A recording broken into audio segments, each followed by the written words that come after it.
Olá pessoal, boa noite. Vamos iniciar a nossa aula de hoje, embasado na unidade 3, seção ponto 3 e 3, seção ponto 4, tá bom?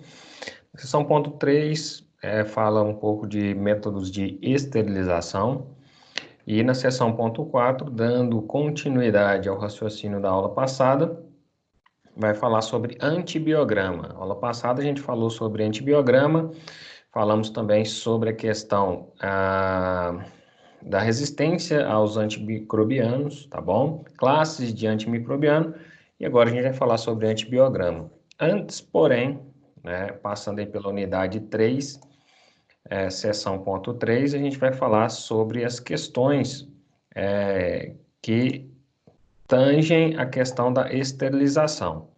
Então, esterilização, pessoal, o que é esterilização? Na unidade 1, a gente viu os princípios de asepsia e antisepsia.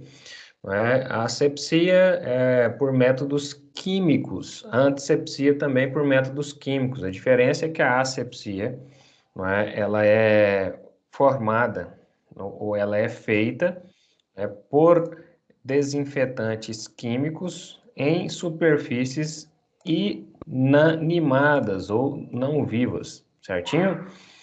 Agora, a antisepsia é uma remoção química em tecido vivo.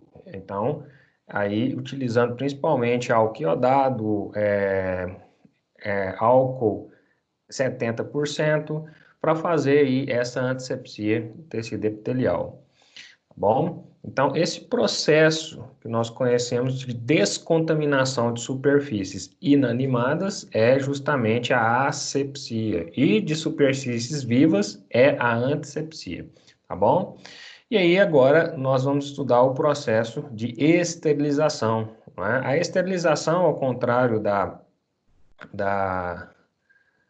antisepsia ou asepsia, que é a descontaminação, ela elimina até esporos, ok? Então, o processo de esterilização é quando eu consigo eliminar até esporos, deixando aí a superfície ou o meio estéril, ok? Por que utilizar a esterilização? Justamente para promover um campo estéril, onde está isento de contaminantes e estruturas germinativas, como o esporo, por exemplo, tá bom? E ela pode ser feita através de calor, Esse calor pode ser seco ou úmido, não é? No caso, calor seco seria as estufas, onde eu consigo elevar a temperatura acima de 350 graus, eliminando bactérias, fungos, vírus e também eliminando esporos, tá bom? Também nós teríamos aí a presença do calor úmido, não é o que a gente mais utiliza ali a nível hospitalar, a nível laboratorial, que é a esterilização por calor úmido, que é a autoclavação, tá bom? E ali é feito um controle rigoroso, para ver se essa autoclavação está realmente eliminando esporos ou não, justamente porque há uma necessidade, há um anseio de fazer ali um campo estéril, para que venha, então, evitar contaminantes pós-cirúrgicos, contaminantes aí que vão comprometer a vida dos pacientes ali dentro de um hospital, certinho? Então, esterilização é isso. Então, você tem que gravar esses conceitos. Esterilização é quando eu promovo a eliminação de micro-organismos e seus esporos. A descontaminação é esterilização? Não, descontaminação eu estarei eliminando quimicamente de superfícies vivas, como a pele, ou não vivas, como uma bancada, uma mesa cirúrgica, por processos químicos, os principais micro-organismos, mas pode ser que tenha esporos ali, tá bom? Só consigo esterilizar se eu fizer algum desses processos por autoclavação, que é o calor úmido, radiações, certo? Ou alguns processos químicos também que levariam aí à esterilização. E a gente vai ver alguns conceitos aqui. Unidade 3, seção ponto 3 é uma coisa bem clara, Tá bem tranquilo lá no livro de vocês, certinho? E aí, essa é a diferença entre esterilização e desinfecção, certinho? Então, a esterilização a gente utiliza não somente em ambiente hospitalar, mas também para na indústria alimentícia, na indústria farmacêutica, dentro de laboratórios, né, para promover ali processos estéreis que não haja contaminação, portanto, de alimentos, na produção de alimentos, na produção de fármacos e também na produção de insumos, químicas e farmacológicas para uso humano, ok? E aí, dentro do processo alimentar, principalmente nos laticínios, a pasteurização, o processo aí de esterilização, né, a ultracentrifugação, a esterilização por alta temperatura, que é o HET, tá bom? Que é justamente o que permite um leite ficar dentro de uma caixinha na prateleira do supermercado sem se tornar perecível e ter ali um prazo de validade longo, né, para consumo. Obviamente que depois de aberto, né, vai entrar ali esporos do ambiente, eu tenho que consumir isso em até 3 dias, porque senão vai ficar azeda a coisa, não é? Então, métodos de esterilização, eu posso utilizar métodos físicos, como calor seco, não é? Que são representados aí pelas estufas, não é? Estufas aí que podem esterilizar material cirúrgico, não é? O que acabou de utilizar ali algum material cirúrgico, ele é lavado, não é? Em substâncias químicas e depois eleva-se a temperatura na estufa por calor seco acima de 320 graus durante algumas horas e você promove a esterilização, que é a isenção, né, de micro-organismos e esporos.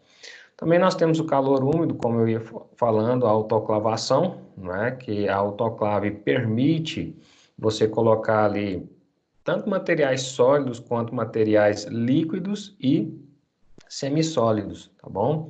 Coisa que não tem como, né? Você colocar em calor seco um material líquido para autoclavar, ele vai evaporar totalmente. O material plástico, não tem como você colocar em calor seco, ele vai derreter. Então a gente utiliza calor úmido, certo? Não tem como eu colocar pano em calor seco, dependendo da temperatura, você vai queimar, né, o pano, e aí a gente utiliza calor úmido também.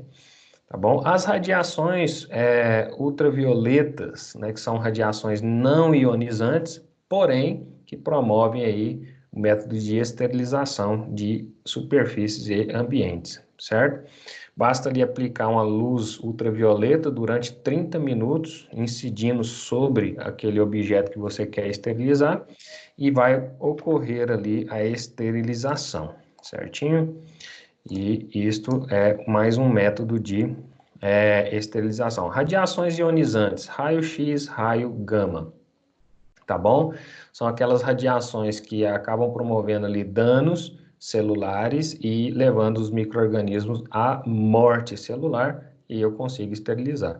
Por exemplo, aquelas seringas que normalmente a gente usa, não é, a nível hospitalar, vocês observam que elas são feitas de poliestileno, plástico, material descartável, tá bom? Mas como que eu vou esterilizar o plástico? Não dá para me colocar no calor seco, vai derreter. O calor úmido também, ele eleva, apesar de não derreter, mas ele vai deformar a seringa plástica, tá bom? Não tem como esterilizar aquilo por calor úmido. E aí, o que eu vou utilizar ali? Radiações ionizantes. Mas se vocês nunca tiveram a curiosidade, passe a observar, né, o rótulo da seringa que você usa lá no ambiente hospitalar ou num home care que você esteja, né, trabalhando ou estagiando, né, você vai fazer o quê? Observa lá na seringa, é esterilizado por raios gama, porque a radiação gama ela não vai derreter o plástico, ela não vai deformar o plástico como calor úmido, mas ela vai promover ali a lise, não é, de micro-organismos, a morte celular de micro-organismos, promovendo a esterilização daquele plástico, do êmbolo de borracha, tá bom? Que seria aí comprometido pelo calor, certo? Eu citei o exemplo aqui das seringas, mas aqueles frasquinhos que a gente colhe urina, né, quando ele é estéril, também é feito por radiação ionizante. E até pães, né? Eu já vi pães, né, de forma, não vou falar marca por questão de ética, mas eu já vi pães de forma e outros alimentos também, é só um exemplo aqui, né, radiados por raios gamas, tá bom? Mata o micro-organismo e ele permanece por muito mais tempo na prateleira. E evita o uso de substâncias conservantes químicas, né, que agridem tanto aí o intestino. Então, os alimentos conservados por radiação ionizante, eles agridem menos o seu intestino do que aqueles que têm muito conservante, certo? Então, são exemplos aqui que eu quero, né, te dar para que você possa visualizar isso no seu ambiente de trabalho, né, como enfermeiro ou enfermeira, né, e tudo aquilo que você toca tem que estar limpo, tem que estar estéril, não é? Um ambiente hospitalar. Por que que a gente usa branco? Não é? Por que que tem essa... Ah, será que é uma sina? Da onde que veio isso? A gente utiliza branco em ambiente hospitalar justamente porque qualquer manchinha, né, vai ser muito evidente no branco. E é justamente para manter aquele aspecto clean mesmo. Apesar de que o branco, o nosso uniforme, né, ele pode esconder muitas bactérias, muitos fungos e muitas coisas que, porventura, aí, podem até provocar, né, muitos danos nas pessoas. Mas, enquanto ele estiver branco ali, você consegue, né, perceber, né, o senso de limpeza. Se respingar sangue, você enxerga na hora. Se respingar alguma outra substância, você enxerga na hora. Foi feito isso, né, por isso que a gente utiliza a roupa branca em ambiente, né, de trabalho na área da saúde. Tá bom? Falar assim, branco dá trabalho demais. Sim, dá trabalho, é justamente para manter a limpeza. Sempre tá lembrando que a gente tem que ser, né, não vou falar estéril, mas a gente tem que ser uma pessoa extremamente cautelosa, limpa, porque a gente está cuidando de vidas. E muitas das vezes ali a falta de higiene pode impactar em outros, levando a sepsemias e mortes.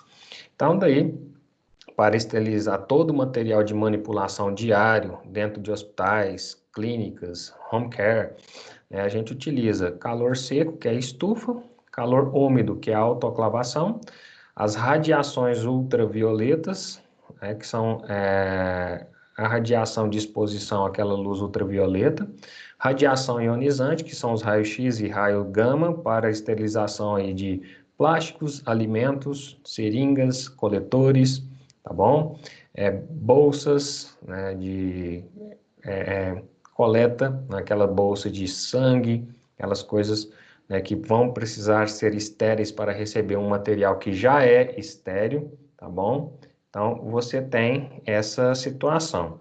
E a ultrassom, né, ultrassom também, né, fazendo isso daí, essa, esse papel de esterilização. Então, esses são os métodos físicos. Quais são os métodos físicos aí? Calor seco, calor úmido, radiação UV, radiação ionizante e ultrassom.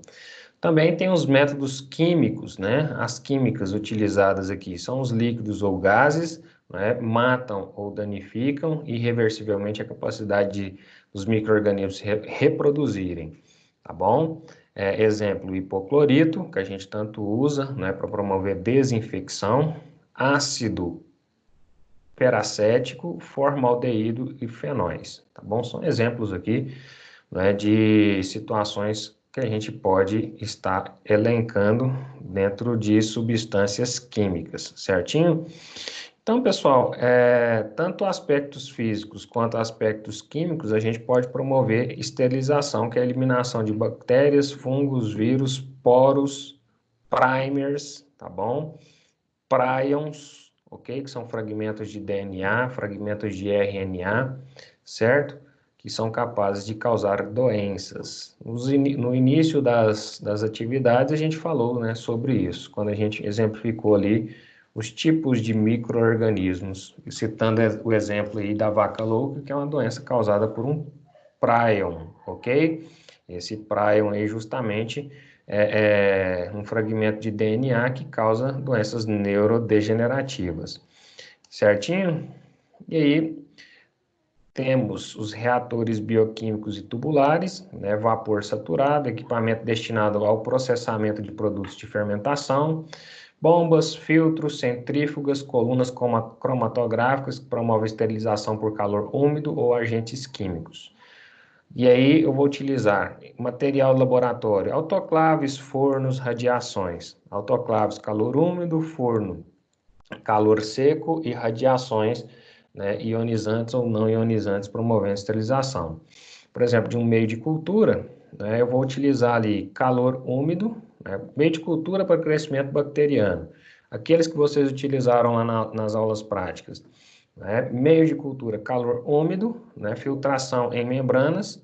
Né, a gente pode utilizar isso para esterilizar meios de cultura através da autoclavação ou filtração em membranas. O ar, né, o ambiente de centro cirúrgico, aquele ar tem que ser, né, filtrado, não pode ser qualquer ar-condicionado que a gente coloca ali no centro cirúrgico, tá bom? E aí, processo de filtração do ar ali através de filtros EPA, né, que evitam a circulação de vírus, tá bom? As embalagens a gente pode esterilizar através de radiação gama, calor úmido ou lavagem em produtos químicos. Então, alguns exemplos aí de como a gente pode utilizar, né, esses processos de radiação, né, físico ou calor, né, ou calor úmido, calor seco, e também processo de radiações ionizantes para esterilizar materiais de laboratório, meios de cultura, ar do processo fermentativo, né, embalagens.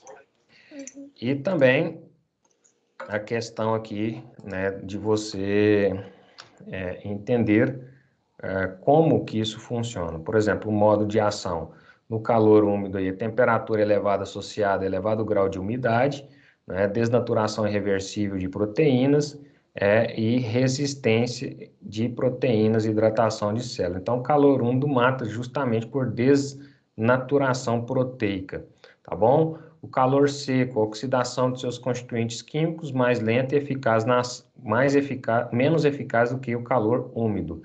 Calor úmido, né, você faz uma autoclavação ali e você gasta 15 minutos para fazer a autoclavação, desde que a temperatura atinja 121 graus Celsius durante 15 minutos, tá bom? Em alta pressão, você consegue aí esterilizar o seu material, eliminando até esporos. O calor seco esteriliza das estufas, sim, porém é menos eficaz. Você precisa de uma temperatura acima de 300 graus, tá bom? E um tempo, né, que se vai aí, não em minutos, mas em horas, certo? Então, por isso é menos eficaz, porém, em questão do tempo, ok? Mas também promove esterilização. A radiação ultravioleta é absorvida por muitas substâncias celulares, exemplo, os ácidos nucleicos, RNA e DNA, ocorrem lesões e levam aí à morte celular do micro-organismo, promovendo a esterilidade, tá bom?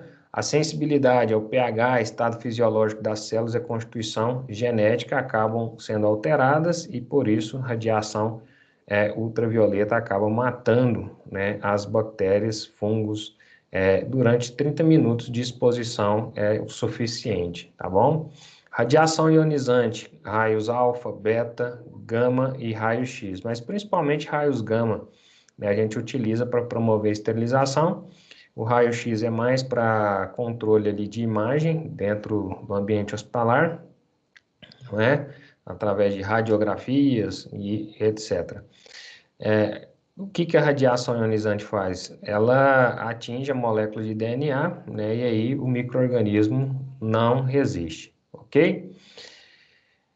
A questão aí dos reatores, né, esterilização, e principalmente por vapor úmido, né, funcionamento da autoclave, injeta-se vapor, né, a entrada de vapor é fechada, injeta-se ar esterilizado para chegar ao equilíbrio e adiciona-se meio de cultura esterilizado, promovendo a esterilização dos meios de cultura. Além disso, tem a questão de algumas substâncias químicas como o ozônio, não é? E a clorexidina, certo? Para promover aí antisepsia, certo? Então, é muito importante. Aquelas garrafas PET de água, de refrigerante, aquilo ali tudo é esterilizado com raio gama, tá, pessoal? Para depois ser envasado ali o alimento para consumo, né? Ou o líquido para consumo. Então, estes são os principais meios, né, de esterilização, certinho? Então, fechando aí a unidade 3, seção ponto 3, a gente vai falar sobre antibiograma, né? Aproveitando o raciocínio da aula passada. Então, a gente viu aí que a esterilização, ela é o processo que vai levar à eliminação de micro-organismos e seus esporos do ambiente, tornando o ambiente estéril, através de processos químicos e físicos, tá bom? Aonde os processos físicos são calor, úmido e seco, tá bom? E radiações ionizantes ou não ionizantes. As radiações não ionizantes, ultravioleta, a radiação ionizante, raio gama e raio X, tá bom? Então isso tem que estar bem claro na mente de vocês. E os processos químicos de esterilização, onde eu posso utilizar aí detergentes, né, halogenados, formaldeído, entre outras substâncias químicas para promover esterilização do ambiente. Tá bom? Sendo que destes, os físicos são mais eficazes do que os químicos, tá bom? Então, o processo químico para esterilizar leva muito tempo, normalmente é agressivo, corrosivo, tá bom? E os processos físicos não é agressivo, corrosivo, exceto o calor, não é? Que pode promover derretimento de plástico, mas para isso a gente tem a alternativa aí das radiações ionizantes para esterilização de seringas, materiais plásticos e frascos estéreis. Ok, pessoal? Então, este é o principal tema, bem simples, né? Da seção 3.3. E aí, pelo tempo da aula, né, a gente encerra falando sobre antibiograma, aproveitando o raciocínio da aula passada. Certinho? Então, vamos lá falar sobre essa curiosidade. Como que é feito o antibiograma, né? A gente viu na aula passada os antibióticos, né? As classes de antibióticos, como que eles atuam eliminando os micro-organismos, alguns atuando na nível de parede celular, destruindo a parede celular da bactéria, tá bom? Outros atuando a nível de DNA, não é? Bacteriano, impedindo que a bactéria se duplique o seu material genético e, por isso, impedindo que elas multiplique-se, tá bom? Também vimos que esses antimicrobianos podem atuar a nível de ribossomos, impedindo a síntese proteica. Então, tem vários mecanismos de ação que a gente viu na aula passada, determinado aí por várias classes de antibióticos, beta-lactâmicos, monobactâmicos, aminoglicosídeos, fluoquinolonas, quinolonas, tá bom? Cloranfenicol, a azitromicina, entre outros. E aí, para que eu saiba qual antimicrobiano é eficaz contra qual micro-organismo, nós fazemos o antibiograma, tá bom?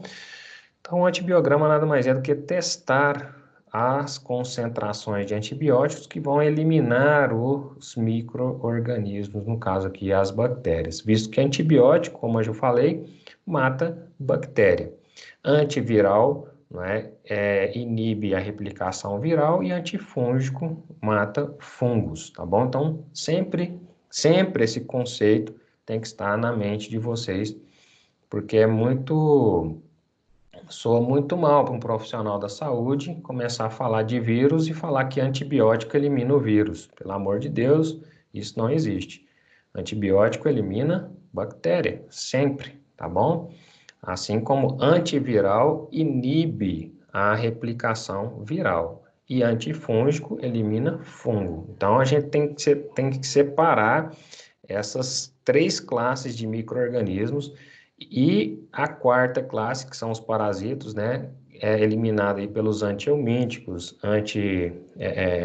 os vermicidas, né, representados aí farmacologicamente pelo metronidazol, albendazol, né, e agora também as novas formulações, Anita, entre outras formulações aí, sequinidazol, que eliminam vermes.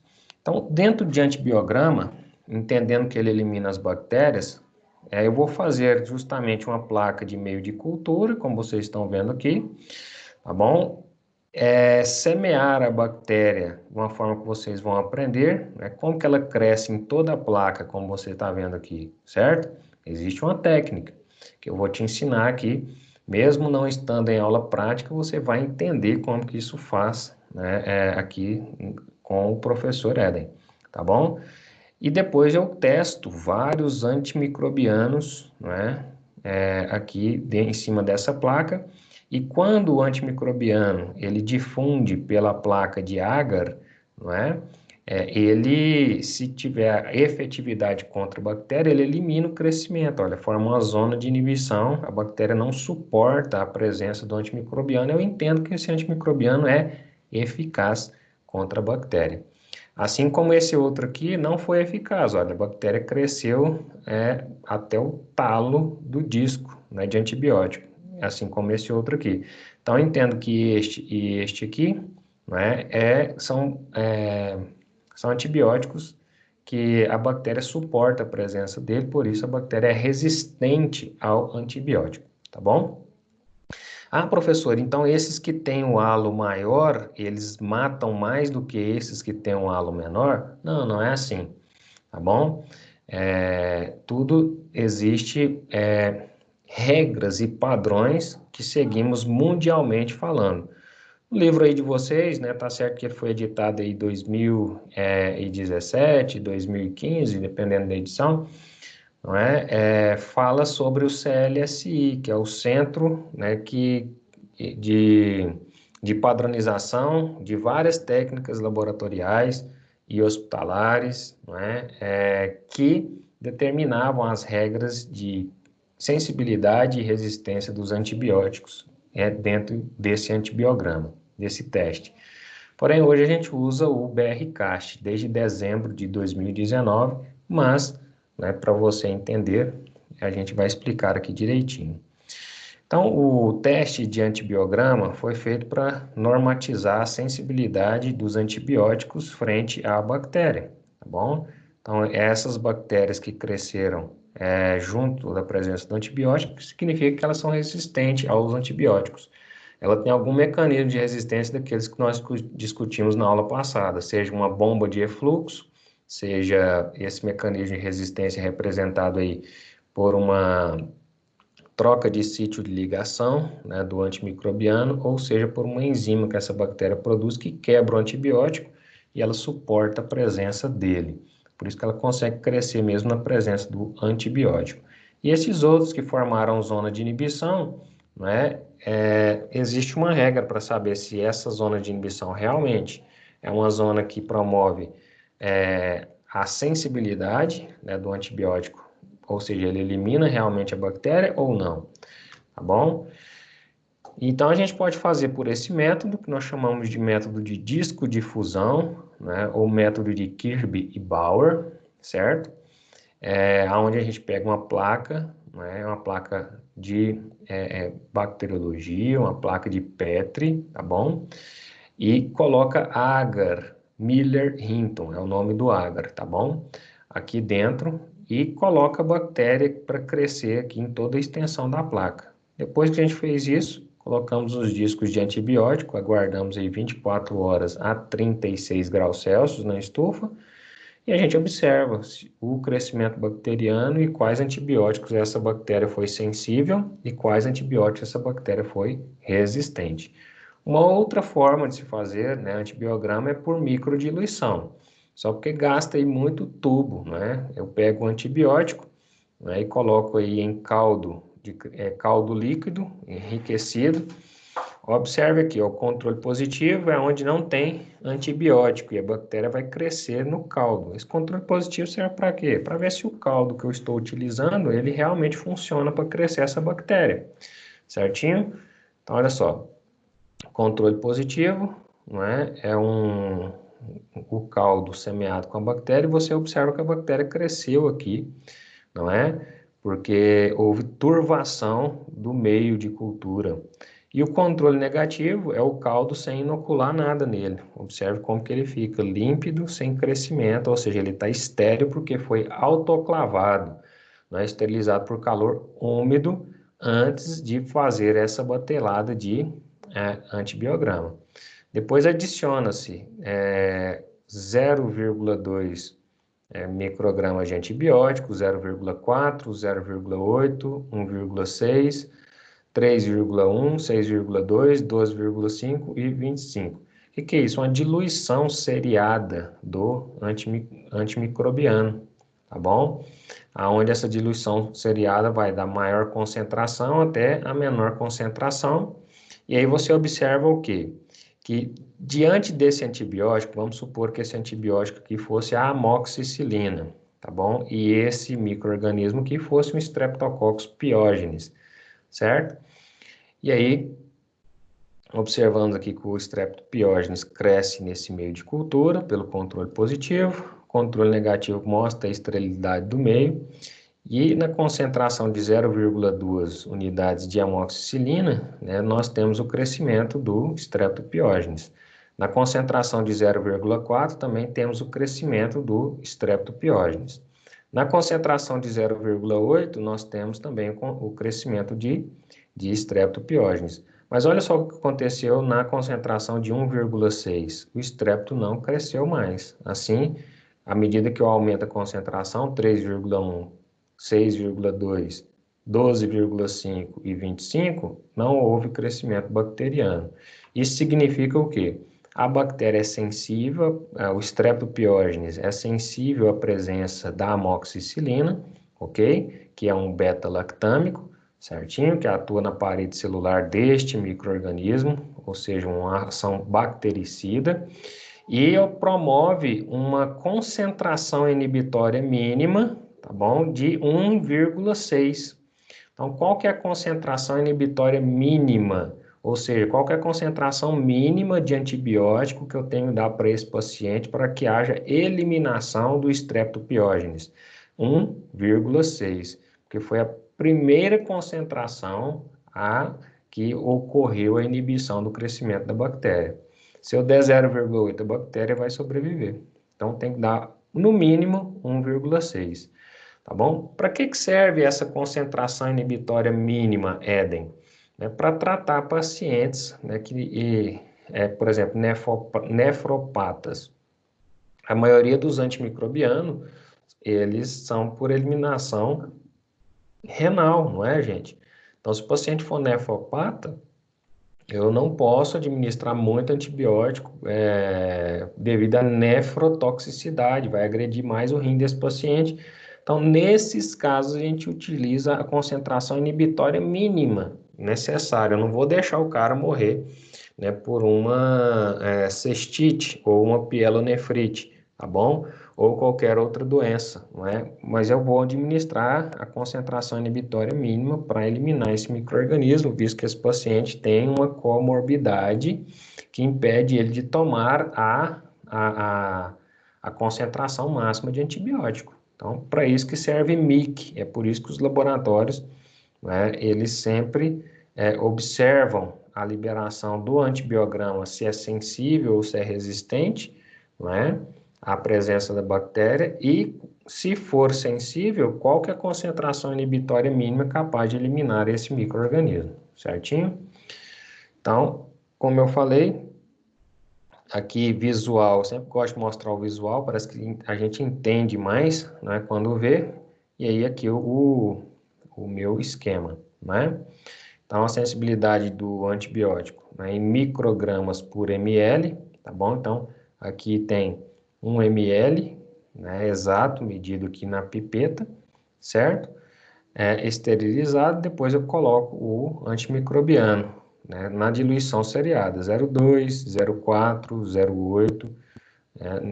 É só fazer né, o feijão com arroz. Se eu coloquei aqui 1 ml em todos os tubos, né, eu venho nesse primeiro tubo e coloco 50 microlitros.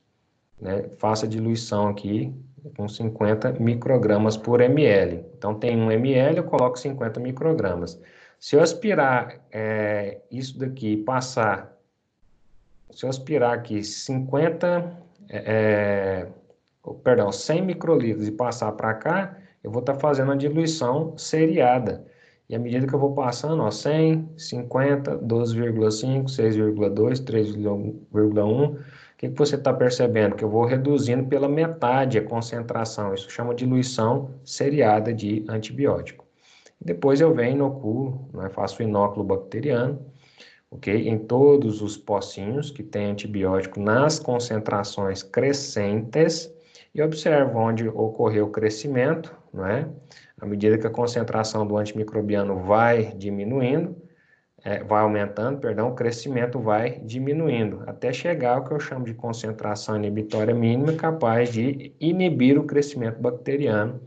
Nesse exemplo aqui, deu 3,1 microgramas por ml de antibiótico testado. Tá bom? Isso é concentração inibitória mínima, né, que é mensurada em microgramas por ml de antibiótico, tá bom? E aí, feito isso, né, eu posso fazer esse teste tanto em tubos quanto em placas de agar, né, após 24 horas de incubação, dos tubos, né, quanto nas placas, certinho? E aí, a avaliação da sensibilidade dos agentes antimicrobianos, diluição seriada e logarítmica dos antimicrobianos, como eu falei para você, pode ser feito tanto em tubo quanto em plaquinhas, do jeito que você está vendo aqui, olha. Plaquinha de poliestileno, que tem vários pocinhos, né? Aqui são 8 pocinhos por 12, né? Então, 8 pocinhos na vertical por 12 na horizontal, dá 96 pocinhos aqui. Dá para fazer 96 diluições.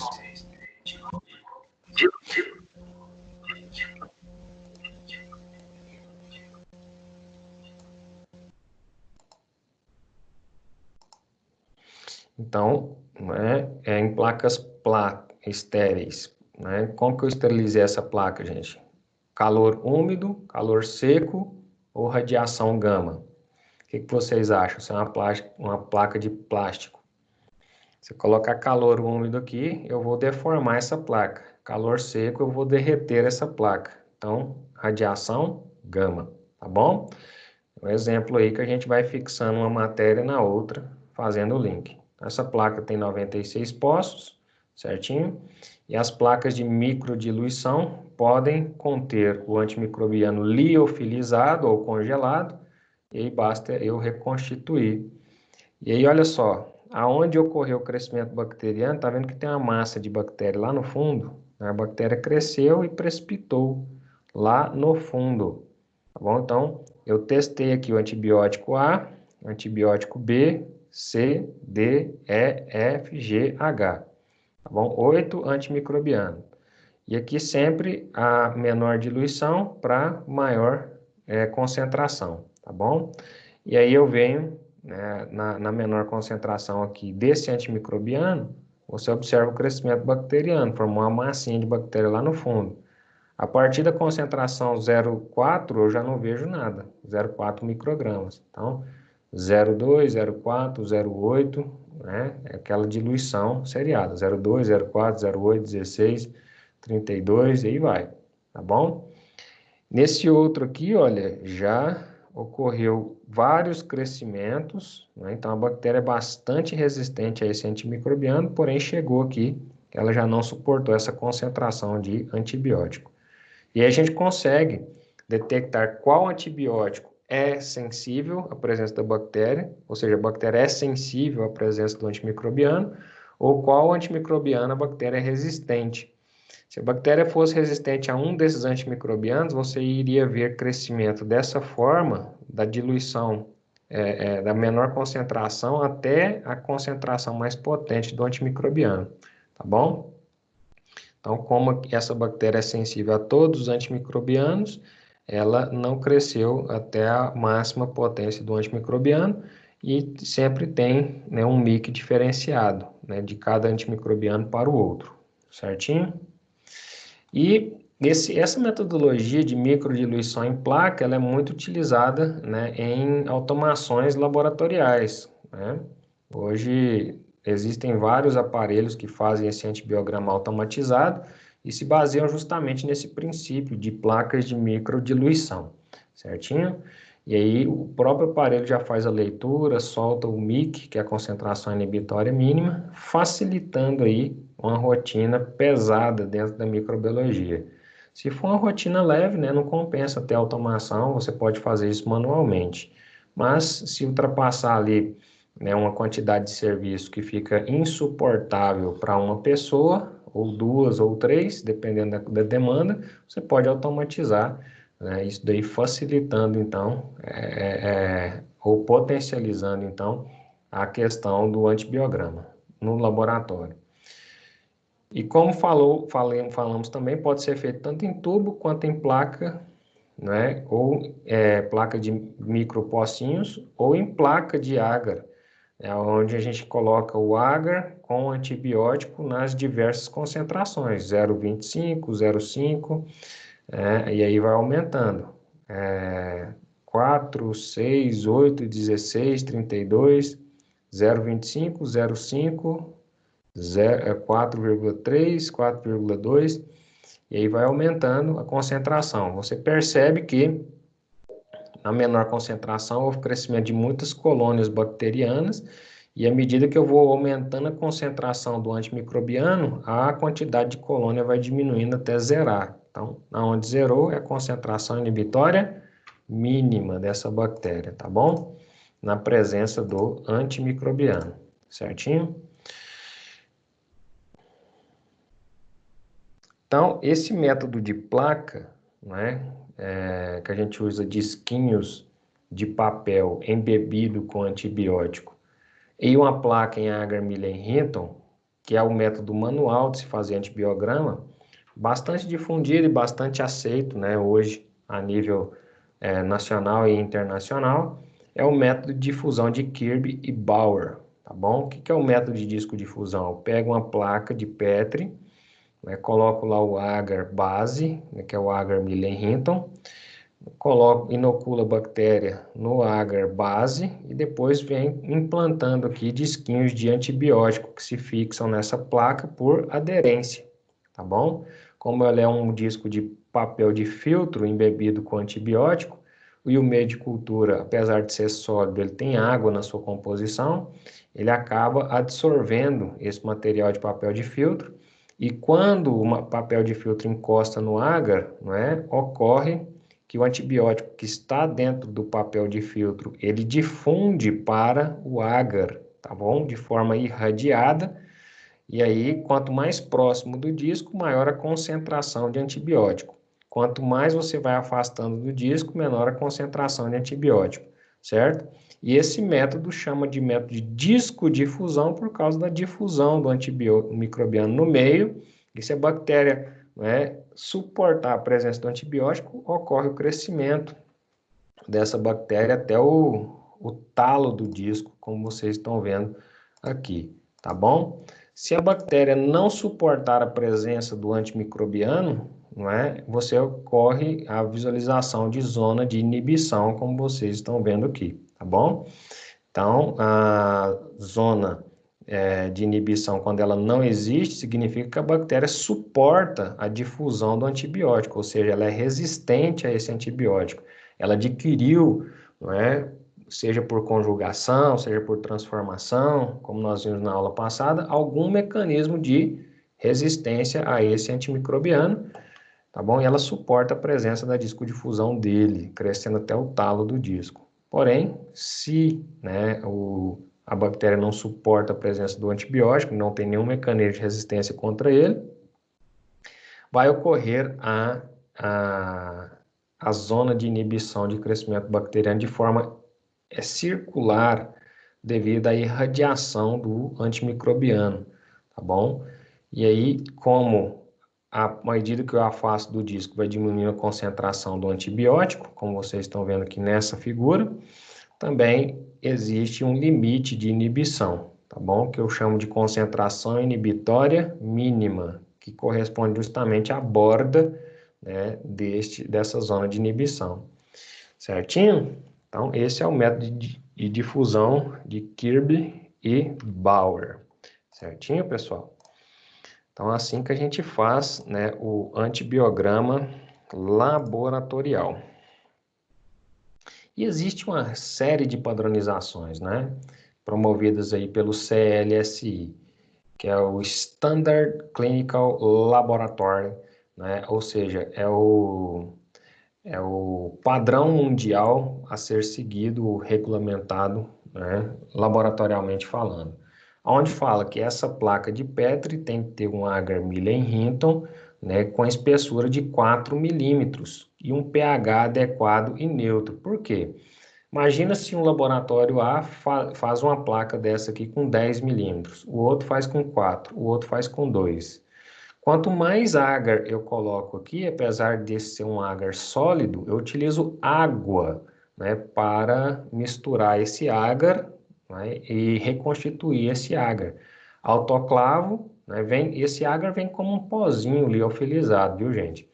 Aí mistura a água, né, estéreo, e mesmo assim ainda coloca na autoclave para promover esterilização. Né? Vai que durante essa mistura ocorreu aí uma contaminação, caiu algum esporo e aí vai contaminar o meu experimento. Então, por isso a gente autoclava, invasa nessas placas em meio estéreo. E imagina, o laboratório A fez uma placa de 10 milímetros, o laboratório B fez de 4, o laboratório C fez de 2 milímetros.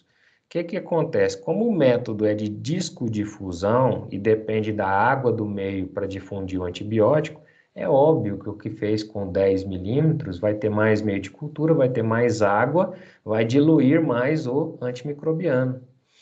O antimicrobiano mais diluído do que o normal vai promover resistência bacteriana não real, não é? O antimicrobiano vai ficar mais diluído devido à maior espessura do agar e por causa disso, né, algumas bactérias que seriam sensíveis àquele antibiótico, talvez vai se apresentar como resistente porque não houve uma padronização. Da mesma forma, o que seguiu 4 milímetros, que é o padrão, né, vai apresentar as suas resistências e as suas sensibilidades verdadeiras, e aquele que colocou só 2 milímetros de agar, né, vai apresentar o quê? Pouca água, vai potencializar a concentração do antimicrobiano, provocando falsas sensibilidades. Às vezes a bactéria era resistente, mas como o antibiótico está muito concentrado, né, vai liberar ali falsas sensibilidades. Então, essa padronização do meio, ela é essencial, não é? E quem dita isso? O CLSI, tá bom? Que fala que no método de discodifusão de Kirby-Bauer, a placa de agar Miller-Hinton para fazer antibiograma tem que ter 4 milímetros de espessura, um pH adequado e neutro de 7, tá bom? Porque se eu coloco lá também, minha placa tem 4 milímetros, mas eu não observei o pH do meio, o pH está ácido. Alguns antimicrobianos não vão funcionar no pH ácido. O pH está básico demais. Outros antimicrobianos não vão funcionar, provocando falsa resistência, tá bom? Então, além da espessura, o pH tem que ser adequado, certo?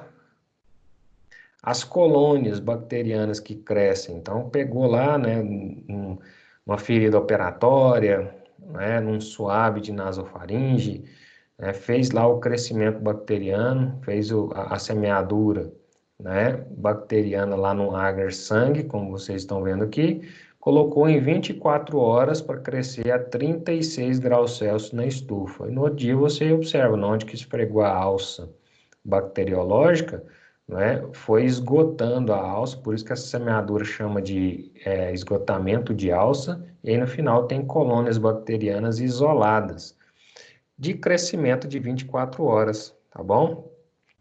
Diferente dessa situação aqui, olha, tem várias bactérias nesse meio de cultura, certo? É por isso que eu tenho que fazer o esgotamento de alça. Mas como que eu vou fazer o antibiograma dessa maçaroca aqui? Tem esse tipo de bactéria aqui, que é uma colônia grande, branca e maior. Tem essa colônia grande, branca e pequenininha. Tem essa colônia esverdeada, tá bom? Tem essa colôniazinha bem pequenininha, parecendo a ponta de um alfinete. E tem as colônias beta-hemolíticas, que hemolizam agar-sangue aqui no meio também. Então, é por isso que o esgotamento de alça é essencial quando a gente está fazendo, né, a semeadura. O que é esgotamento de alça? Eu pego o material clínico, venho aqui e esfrego ele várias vezes nessa posição, tá bom? O que eu estou fazendo? Eu estou descarregando a alça bacteriológica. Depois eu paro, viro o meio de cultura e vou num outro plano, né? Sem carregar de novo a alça bacteriológica, eu vou fazendo zigue-zague. E quando eu chego no final, né, eu obtenho isolamento de colônias. É isso aqui que eu preciso para fazer antibiograma.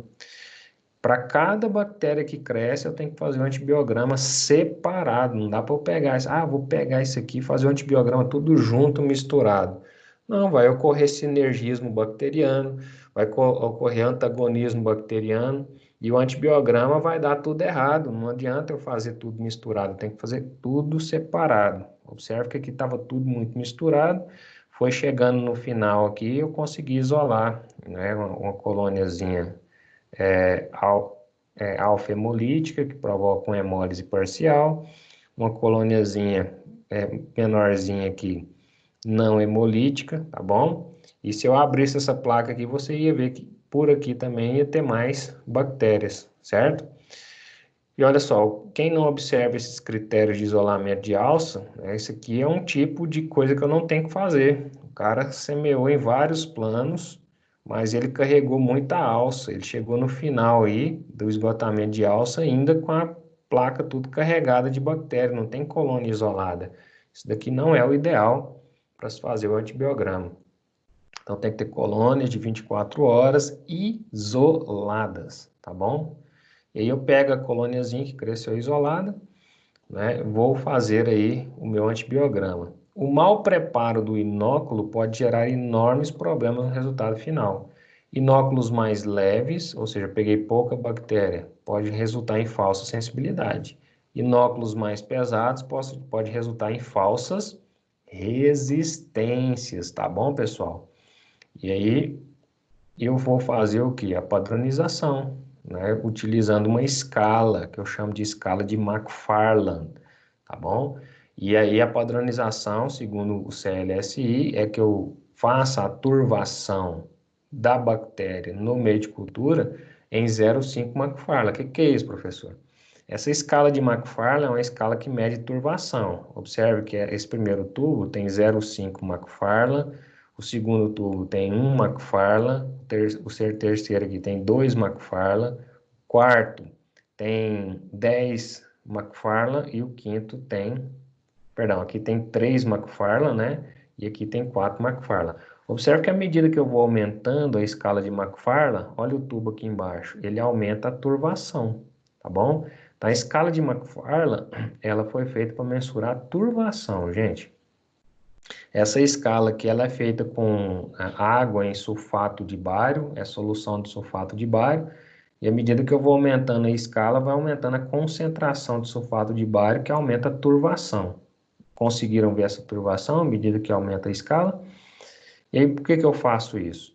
Quando eu vou preparar o inóculo bacteriano, eu pego a bactériazinha aqui no meio, vou falar assim, qual que é a quantidade de bactéria que eu vou colocar lá no agar base para fazer esse antibiograma aqui.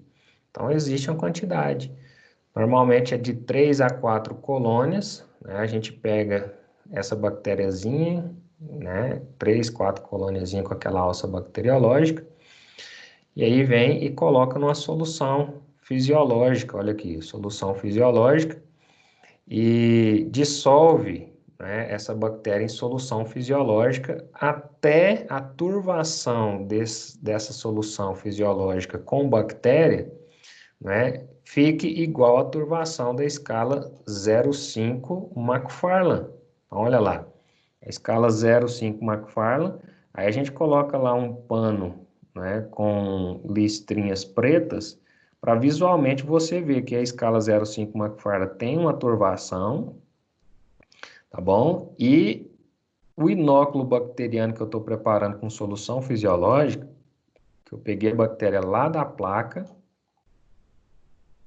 peguei a bactéria daqui, coloquei num tubinho com solução fisiológica, e à medida que eu vou colocando bactéria, vai aumentando a turvação dessa solução fisiológica, até chegar a uma turvação de 0,5, Macfarlane, certinho? Quando chega nessa turvação de 0,5 Macfarlane, gente, é a escala padronização, né, feita pelo CLSI. Nesse momento eu posso pegar essa bactéria aqui e inocular na placa, né, de meio de cultura. Cadê a placa de meio de cultura aqui, ó? Que é uma placa que vem estéreo. Agora, como que eu vou fazer o inóculo nessa placa de meio de cultura, minha gente? Então, pegou a bactériazinha aqui, foi colocando aqui dentro da solução fisiológica até ela turvar igual a 0,5 Macfarlane. Olha lá, pegou a alcinha, né? Se precisar, vai lá e pega mais um pouquinho de bactéria. Opa! Então, pega a bactéria com a alça, leva para lá, mistura. Precisou mais um pouquinho? Pega de novo, vai lá e mistura. Até dar a turvação 0,5 Macfarlane. Show? E aí deu a turvação. O que eu vou fazer agora? Inóculo padronizado a 0,5 Macfarlane, né? Ele tem uma correspondência, né? 0,5 Macfarlane equivale a 1,5 vezes 10 elevado a 8 unidades formadoras de colônia por ml. O que é isso, professor? Que essa turvação de 0,5 Macfarlane que você viu aqui, ela quer dizer que aqui dentro tem 1,5 vezes 10 a 8 bactérias, unidades formadoras de colônia, é que cada bactéria, né, vai colonizar um local do meio de cultura e ali vai ocorrer vai começar a multiplicar, né, por cisparidade, e aí vai ocorrer a formação de uma colônia. Então, quando eu falo UFC, eu não estou falando em Ultimate Fight Championship, né? Estou falando de unidade formadora de colônia, onde eu tenho ali uma bactériazinha. Quando eu esfreguei a alça aqui, quando eu estava semeando esse meio de cultura, uma bactériazinha caiu aqui, olha. Saiu da alça e fixou aqui. Essa uma bactériazinha, ela começou exponencialmente a multiplicar, tá bom? Professor, como é que é esse negócio, né, dessa bactéria multiplicar aí exponencialmente? Isso é muito louco, né, professor? Filho, é muito louco mesmo. Deixa eu olhar aqui. Eu tenho alguns vídeos aqui que eu acho massa demais, né? Olha isso daqui, gente. Na micologia, não. Crescimento exponencial da bactéria. Então, uma bactériazinha caiu aqui, olha o que vai acontecer com ela. Isso aí, ó. Show? Olha, em questão aí de 2 horas, 21 minutos e 58 segundos, aquelas bactériazinhas que começaram as colônias aqui, olha, começaram a multiplicar tanto. Olha aqui, isso aqui é uma unidade formadora de colônia. Olha aqui, no final. Virou uma maçaroca de bactérias, tá bom? Louco isso, né? Então, uma bactériazinha caiu aqui, começou toda esta colônia. Então, quando eu falo em unidade formadora de colônia, significa uma bactéria, né, que vai formar uma colônia inteira em 24 horas. Coloquei essa placa na estufa, 36 graus Celsius, durante 24 horas, no outro dia observou-se a colônia da bactéria visível. Tem tanta bactéria aqui que eu consigo enxergar a olho nu, não preciso nem do microscópio, tá bom? E aí quando está 0,5 Macfarlane, né? 0,5 Macfarlane corresponde a 1,5 vezes 10 a 8 unidades formadoras de colônia por ml de solução. Entenderam isso aí, pessoal? Dúvidas? E aí, como eu já padronizei aí a minha solução bacteriana, eu vou pegar dessa solução bacteriana aqui e inocular no agar Miller Hinton. Como que eu faço isso? Em 3 planos. Eu pego um suave, né, da solução e vou semear aqui nesse primeiro plano em toda a extensão da placa até chegar no finalzinho dela. Chegou no finalzinho dela, né? eu vou virar a placa. Olha só, vou virar num outro plano e começar tudo de novo. Faz bem rapidinho, né? No terceiro plano. Então, você vê que tem 3 planos que faz isso, tá bom? Então, tem 3 planos aí. No final, eu arremato as bordas. Para quem não entendeu, nada melhor do que um vídeo, né? Então, olha lá. A solução bacteriana 0,5 microfarad já está aqui, né? Ele vai pegar o suave, molha o suave lá dentro, tá bom? E esfrega o excesso na parede do tubo. Atrás do campo estéreo de fogo, ele vai num primeiro plano, olha lá, em toda a extensão da placa. Vira a placa, vai num segundo plano, em toda a extensão da placa.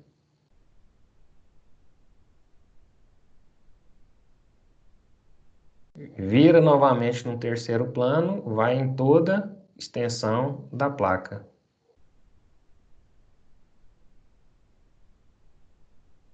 Olha que massa. Final, arremata as bordas. Inoculou a bactéria aí dentro, né? Agora eu vou colocar os meus discos de antibiótico. Bom, a bactéria já está inoculada aqui no meio, certinho? Agora eu vou inocular o meu disco de antibiótico, certo? E aí, como que eu faço isso? Pego os disquinhos e coloco lá dentro, né? E tem uma padronização a ser seguida. Não vou colocar um disco do lado do outro. Então, ele tem que ter uma distância mínima entre um e outro. Olha que eles estão bem, né, distanciados aqui. Normalmente, 2 centímetros um do outro, né? Que é 20 milímetros. E aqui também, ó, observando essa mesma triangulação aqui, certo? Nos antibióticos que estejam centralizados, ok? E aí, como que eu faço isso? Eu posso fazer isso pelo método da pinça, né? Normalmente os antibióticos, os discos de antibióticos que a gente usa em laboratório, eles vêm vazados em frascos, como vocês estão vendo aqui, certinho? Esses frascos, eles vão conter ali o nome do antibiótico e a concentração do antibiótico, nesse caso que é a vancomicina em 30 microgramas, certo? E dentro desses frascos tem, né, uma esponjinha e tem aqui gel em silica e indicador de umidade. Quando a umidade do disco está ok, o indicador fica azulzinho. Quando tem excesso de umidade aqui dentro, o indicador fica rosa. Então, isso tudo é para garantir a qualidade do exame, certinho? E por que isso tudo? Porque se tiver muita umidade aqui, a umidade vai deteriorar o antibiótico, não é? E quando eu for fazer o antibiograma, vai ficar muito dando falso resistência, porque o antibiótico já está diluído pela umidade, está comprometido, certo? Então, como invasar esse antibiótico? Tem toda a padronização, os beta-lactâmicos têm que ser congelados, né? Não pode ficar a temperatura ambiente, porque senão vai perder a sua validade. Aí você pode pegar os disquinhos de antibiótico na placa inoculada, como a gente viu, e aplicando os discos de antibiótico. Nessas placas maiores, cabem até 12 antibióticos. Nessas placas menores, tá bom? Então, aqui não dá para você perceber, mas uma do lado da outra, ó, a placa maior cabe até 12, na placa menor cabe até 6. Então, aqui ele está colocando a placa menor, colocou 1, 2, 3, 4, caberia mais aqui 5 a 6 antibióticos, tá bom? E também tem esses discos que vêm, além de frasco, vem nesses outros dispensadores, que você pode utilizar aqui o auxílio dessa pinça, aí você vai empurrando, ele cai no meio de cultura. Ou inocular ele nesses dispensadores automatizados, onde você prensa, o antibiótico cai lá no interior, direto, tá bom? E aí, por exemplo, as regras do CLSI, que eu estou diante de uma regra do CLSI. Se na sua cultura crescer enterococos, não é? SP, pode ser qualquer enterococo, você vai utilizar esses antibióticos. Ampicilina, cloranfenicol, ciprofloxacina, doxicilina, eritromicina, fosfomicina, levofloxacina, linezolide, nitrofurantoína, norfloxacina, penicilina, rifampicina, tetraciclina, teicoplanin e vancomicina. Tá bom? E aí, você pode utilizar e testar todos esses antibióticos ou apenas alguns, certo?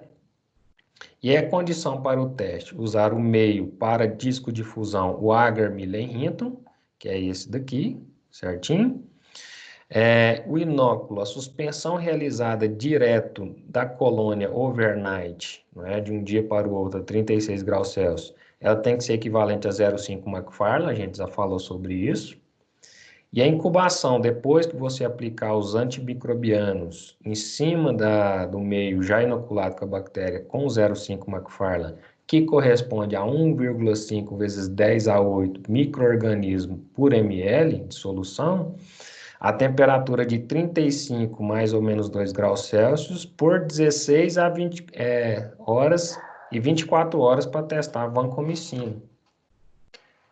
E aí aqueles disquinhos de antibiótico, eles vêm com essa a abreviação. Lembra da vancomicina, 30 microgramas? Olha lá, vancomicina, 30 microgramas. Ele já vem padronizado, ou seja, esse é um disco que eu posso utilizar para enterococo, porque ele é van 30 microgramas. Existe outro vancomicina, Éder? Existe, tá bom? Então, essa vancomicina van 30 eu posso utilizar aqui para testar para enterococo, porque é o van 30 microgramas. Tá bom? Ampicilina é qualquer ampicilina? Não, tem que ser amp 10 microgramas. Cloranfenicol 30 microgramas. Então, isso aqui é o disco, a concentração do disco. E aí, lembra que eu falei da zona de inibição? Não é? Então, nesse caso, para você saber se a bactéria é resistente a um antibiótico ou sensível ao antibiótico, também existe a padronização do CLSI. Olha que maravilha. Você não precisa ficar inventando nada, né? Não precisa inventar a roda, ela já está padronizada para fazer. Então, a ampicilina, colocou o disquinho de ampicilina, não é? No outro dia cresceu uma zona de inibição. Se a zona de inibição tiver um diâmetro menor que 16 milímetros, a bactéria é resistente. Se ela tiver um diâmetro acima de 17 milímetros, a bactéria é sensível, tá bom? Cloranfenicol, se tiver um diâmetro menor que 12, é resistente. Acima de 18 é sensível, certinho? E aí, como você vai fazer? Inoculou, manter em temperatura ambiente, 4 a 8 graus Celsius, tá bom? Os discos e drogas beta-lactam devem ser congelados, como eu falei. Retirar do congelador 1 a 2 horas antes da utilização, eles têm que estar a temperatura ambiente, tá bom? Não posso retirar do congelador e aplicar eles diretamente, vai ter umidade. O disco que não serão utilizados devem ser mantidos refrigerados e somente deverão ser utilizados disco dentro do prazo de validade. Óbvio, né, gente? E aí, olha como que a gente armazena, bem tranquilinho, refrigerado. E aí pode usar os discos em frasquinho. Os antibióticos para fazer microdiluição, eles vêm com pozinho para você fazer. Pode vir nesses suportes aqui, olha, vários disquinhos presos no suporte que você coloca em cima da placa direto, não precisa ficar pinçando um por um, ou nesse dispenser aqui, que é uma maravilha. Você coloca os antibióticos, aperta aqui, os antibióticos já caem dentro da placa. Então, esses disquinhos de antibiótico aqui também é uma maravilha, ó, eles já vêm grudadinhos no suporte, você retira ele de dentro do saquinho e coloca lá em cima da placa de Agar-Millen-Hinton, evitando aquele movimento de pinça, que é extremamente demorado, tá bom? Então, o de pinça, né, vai ficar desse jeito aqui, tá bom? Se tiver muita destreza, muita paciência, você chega nessa perfeição. E aí, lembra da inibição, a zona de inibição? Olha, você vai medir o diâmetro, não é? E aí, dependendo do diâmetro, você vai comparar lá com a regra do CLSI, aqui, ó. Dependendo do diâmetro da zona de inibição, não é? Ainda pode ter resistências. Então, só vai ser sensível a partir de um certo diâmetro, maior do que 17 no caso da ampicilina, maior do que 18 milímetros no caso do cloranfenicol, maior do que 21 no caso do ciprofloxacino, e assim vai, certo? E aí, olha só, se você utilizar o suporte de polidisco, aí vai ficar assim, seu antibiograma. Dá para ver lá a zona de inibição, dá para você mensurar ela. Fica padronizadinho, né? Na distância exata, né, de um antimicrobiano do outro, não vai ter problema, certo? E aí, como eu falei, numa placa grande cabe até 12. Nesse caso aqui, ó, 1, 2, 3, 4, 5, 6, 7, 8, 9, 10, 11, 12, 13, 14, 15. Tá padronizadinho, né? Então, coube até 15. Mas observe que um já começou a entrar na zona de inibição do outro. Mas aí, como obedeceu o critério de distância mínima, não tem antagonismo entre drogas, ou sinergismo. Nesse caso aqui, manual, começando aqui, 1, 2, 3, 4, 5, 6, 7, 8, 9, 10, 11, 12, tá vendo? Manual você não consegue colocar mais do que isso, ok? Aqui pode ir até 15, como a gente viu. Então, a zona de inibição, dependendo do milímetro, pode ser sensível ou resistente, e quando já está assim, a bactéria cresceu até no talo do disco, já é de cara resistente, né, galera? E olha só, o dispenser, né? Pode ser redondinho ou quadradinho, como vocês estão vendo aqui, certo? E aí, olha só um vídeo. Você faz, inocula, né, em várias placas, as bactérias que você quer testar, e aí pega e faz isso aqui, ó. Simples assim. Olha que maravilha.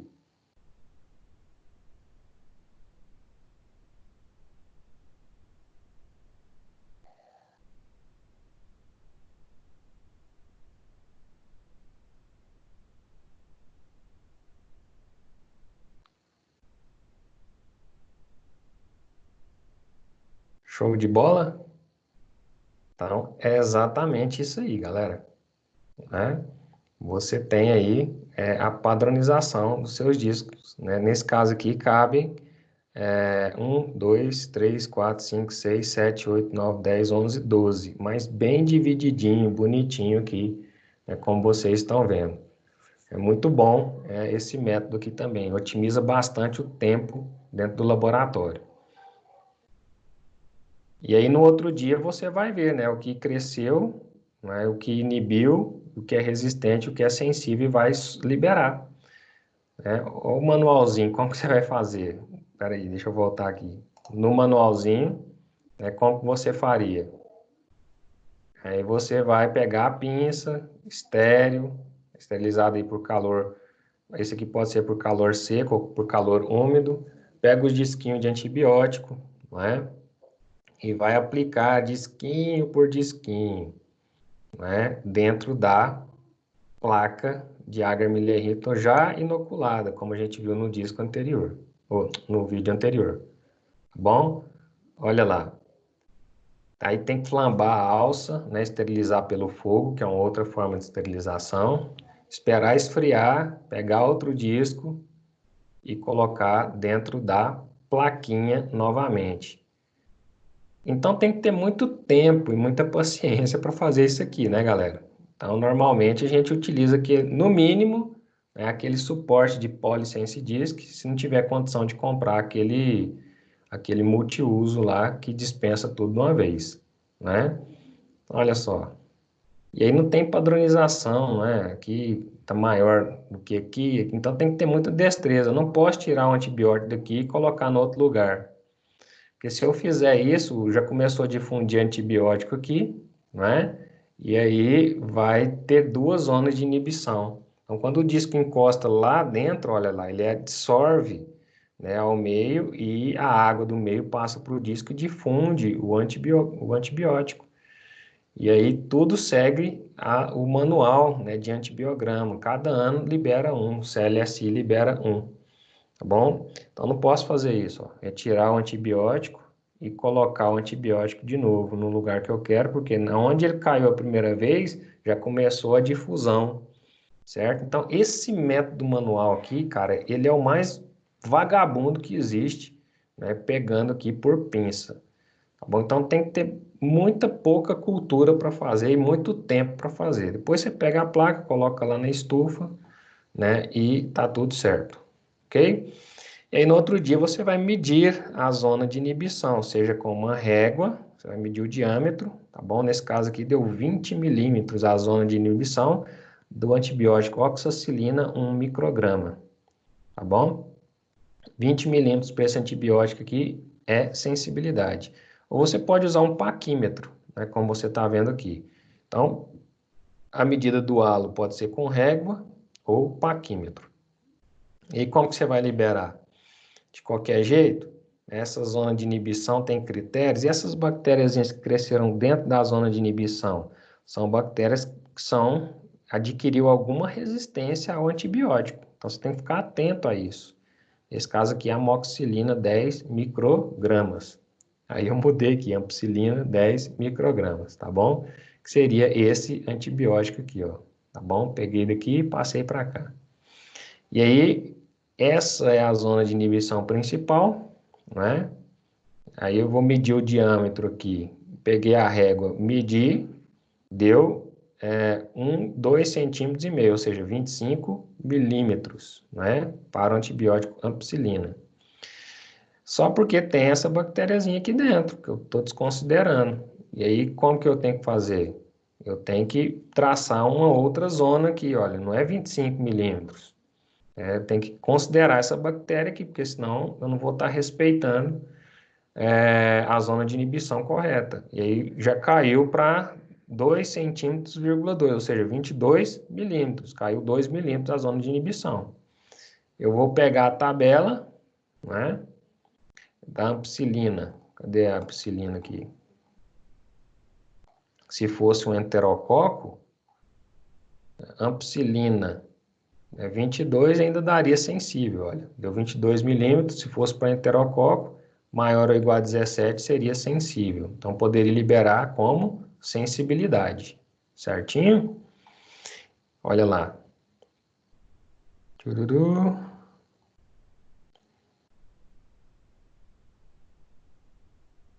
E aí, olha, eu vou medir todas as zonas de inibição. Essa daqui, a amicacina, deu 30 milímetros.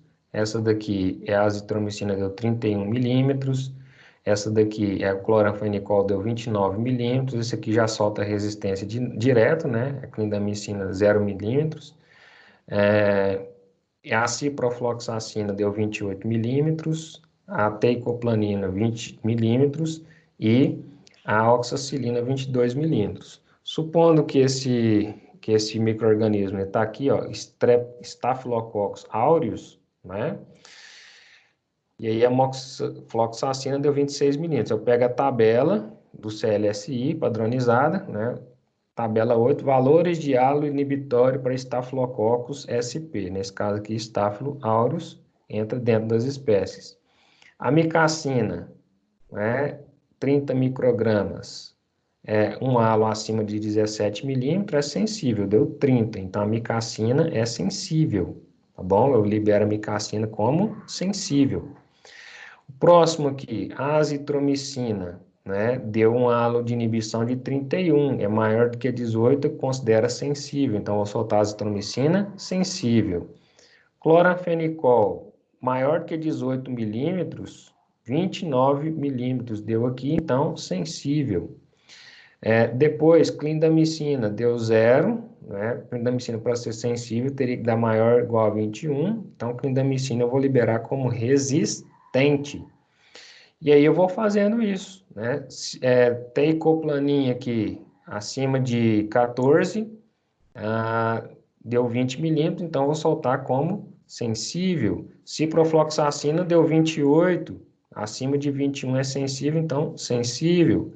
Tá bom? Oxacilina deu 22, maior ou igual a 22 é sensível. Aí tem uma observação. Não reportar sensibilidade para oxacilina por disco de fusão. Para isso, utilizar disco de cefoxitina como substituto. Cefoxitina é utilizada como substituto para oxacilina. Reportar sensibilidade ou resistência à oxacilina baseada nesse teste da cefoxitina.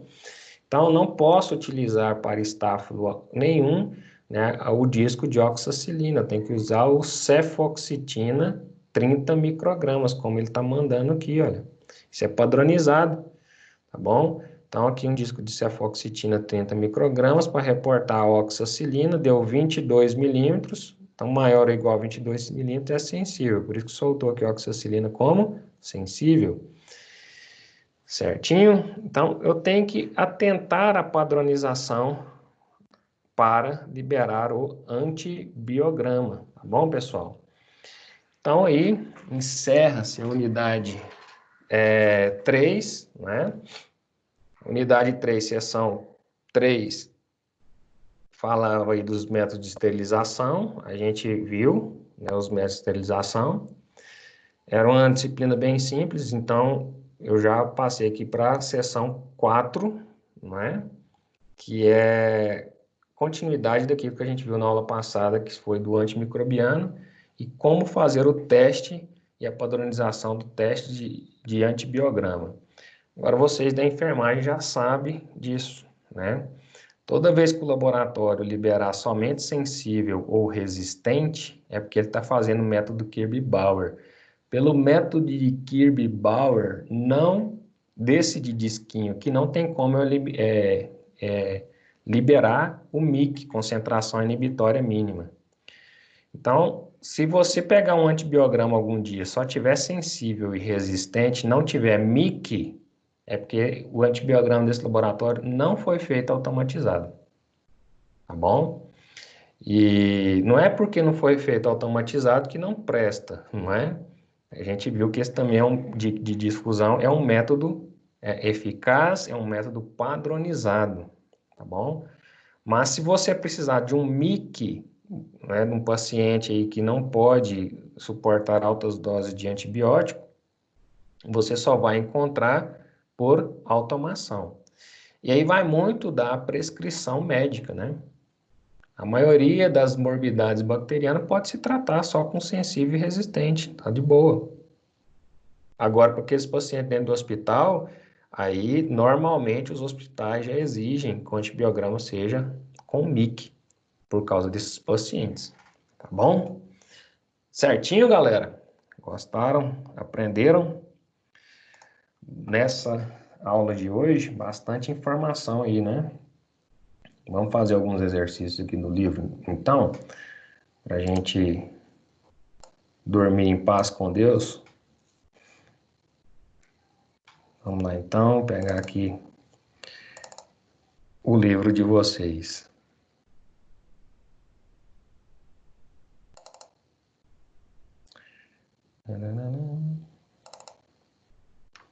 Vamos dar uma trabalhada aqui no livro. Questão dos exercícios. Então, deixa eu aumentar aqui. Opa. Então, na unidade 3, a gente viu, aula passada, o histórico de conceitos e características, né, e antimicrobiano, e colocamos as atividades em dia na aula de hoje. Vimos as técnicas de esterilização e os testes de antibiograma, certinho? Equalizando aí, colocando a matéria em dia, certinho? E a partir da aula que vem a gente entra, né, na unidade 4. Então vamos fazer os exercícios aqui. A aula passada a gente já fez, né, da 3.1 e 3.2, agora vamos fazer da 3.3 e 3.4. Diminuindo aqui para agilizar.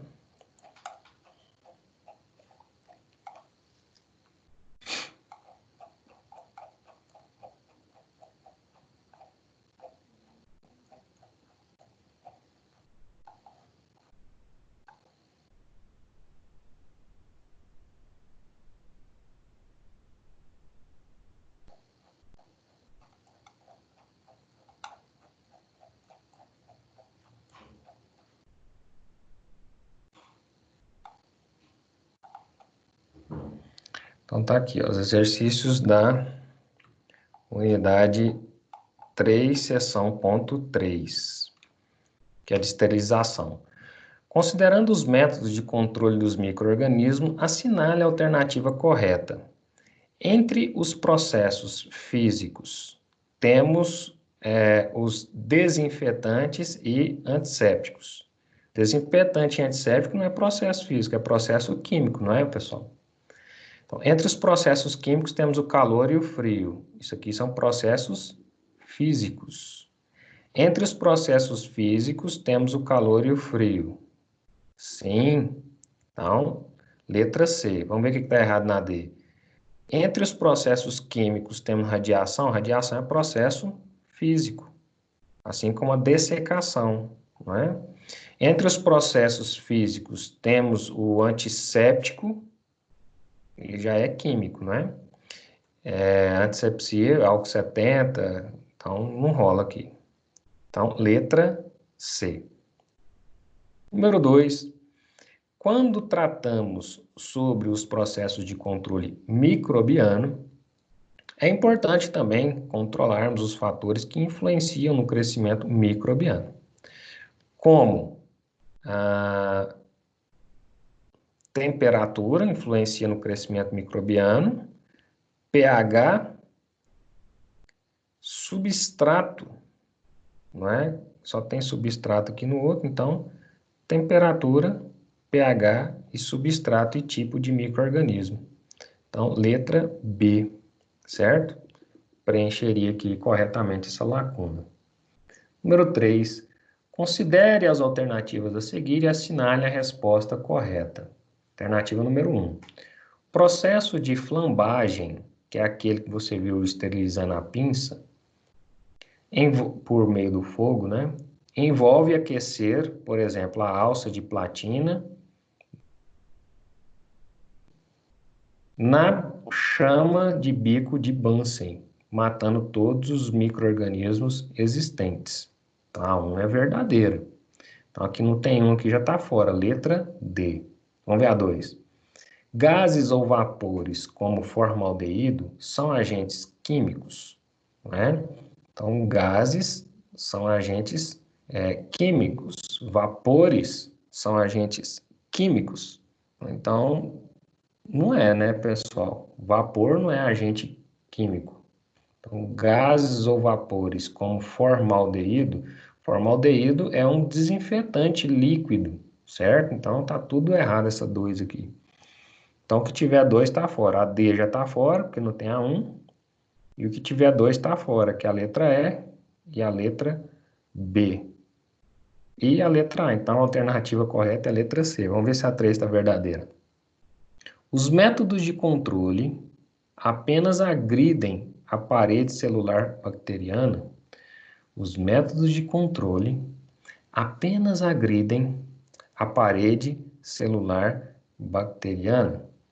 Eu acho que esses métodos de controle ficou assim meio suspensa nessa questão, né? Ele deve estar falando os métodos de controle, né, de antisepsia apenas agridem a parede celular bacteriana, que seria a desinfecção por álcool 70, álcool iodado, também, né? Então, o número 3 está verdadeira, apesar de estar muito mal elaborada, tá bom? Então, seção 3.4, vamos lá para exercícios de antibiograma. Então, olha só, fala aqui nessa seção 3.4 do antibiograma, teste de suscetibilidade antibiograma, tá bom? Tudo que a gente falou na aula de hoje também. Depois dá uma lidinha lá. Teste de sensibilidade a antimicrobianos, que é resumidamente TSA, é um dos principais ensaios in vitro realizados em microbiologia clínica, que investiga a espessura da parede, não. A propriedade de serem bactérias álcool-ácido resistentes, não. A comparação da maior efetividade entre os antimicrobianos, sim, eu vou ver qual antimicrobiano é mais eficaz contra a bactéria. Letra C. Capacidade de um antimicrobiano de inibir o crescimento de uma cultura microbiana. Não, né? Eu vou comparar efetividade. Letra C. Presença de proteínas, também não. Número 2 aqui. Entre as indicações do teste de sensibilidade a antimicrobiano, TSA, podemos descartar a resistência microbiana às outras drogas e infecções que demandam rápido efeito bacteriano. As indicações do teste pode destacar resistência bacteriana a drogas e infecções que demandam rápido efeito bacteriostático, resistência microbiana às outras drogas e infecções de demanda de rápido efeito bactericida, processos infecciosos mortais e avaliação prévia de infecção ou sensibilidade do indivíduo. Eu acho que é a letra E, né, pessoal? Avaliação prévia à infecção da sensibilidade de um indivíduo e infecções mortais também não. Processos infecciosos mortais, interação farmacológica in vitro. Então, entre as indicações do teste do antibiograma, podemos destacar processos infecciosos mortais e infecções farmacológicas in vitro, resistência microbiana a outras drogas e infecções que demandam rápido efeito bacteriostático. Cara, tá muito estranho isso aqui. Resistência microbiana a outras drogas e infecções que demandam rápido efeito bactericida. Processos infecciosos mortais e avaliação prévia de infecção da sensibilidade de um indivíduo. Processos infecciosos mortais e interação farmacológica in vitro. Letra E, então, é a menos ruim aí, né, de todas esses exercícios aqui, tá bom? Porque o teste de antibiograma, ele avalia, né, a testagem de antibióticos mediante a bactéria, se é resistente ou sensível. Muito gueri-gueri para pouca interpretação nessa questão. Eu jamais cobraria um negócio desse aqui de vocês nesse estágio na prova. Eu sou bem mais específico naquilo que eu cobro. O resultado de um teste de sensibilidade antimicrobiana, também denominado de antibiograma, então letra E já está fora, pode ser representado pela concentração inibitória mínima ou zona de inibição, acho que é zona de inibição, né, que é diretamente proporcional ao halo de inibição, então é zona de inibição mesmo, gente. Então vamos lá. O resultado de um teste de sensibilidade a antimicrobianos, também denominado de antibiograma, pode ser representado pela zona de inibição, que é diretamente proporcional ao halo de inibição formado por este ensaio. Indique a sequência que preenche. Letra D. Tá bom? E aí fechamos a unidade 3. Unidade 4, semana que vem a gente entra para falar de ambientes e micro-organismos, tá bom? Então já dá uma leitura, agora que você já sabe sobre teste de suscetibilidade antimicrobiano, né? Então semana que vem a gente fala sobre esse outro assunto aqui, ok? Ambiente e micro-organismo. Talvez aquela prática, né, que a gente fez, que nós nunca podemos ver, né, devido à quarentena aí, aquelas placas devem ter sido descartadas já, certo? Então, mas eu vou procurar representar elas aqui por imagens, ok? Para a semana que vem a gente entrar dentro desse assunto aqui. Estão gostando, pessoal, da microbiologia? É isso aí a nossa aula de hoje, tá bom? Um grande abraço aí para vocês. E se não tem nenhuma dúvida, até semana que vem. Ah, pessoal, não esqueçam de fazer os exercícios do seu ambiente virtual. Essa semana eu tive que ligar para alguns alunos, falou, ó, faz, porque senão você vai zerar a sua nota. E aí eu, né, tive que modificar lá na última hora, alguns me apresentaram, então já deixa os seus exercícios aí do seu ambiente virtual em dia, da unidade 3, né, toda, já que você já fez da unidade 1 e 2, né, já faça da unidade 3, porque eu não vou ter esse prazo de avisar vocês mais não. Então, já estou avisando desde agora, tá bom, pessoal? Grande abraço aí, fica todos com Deus.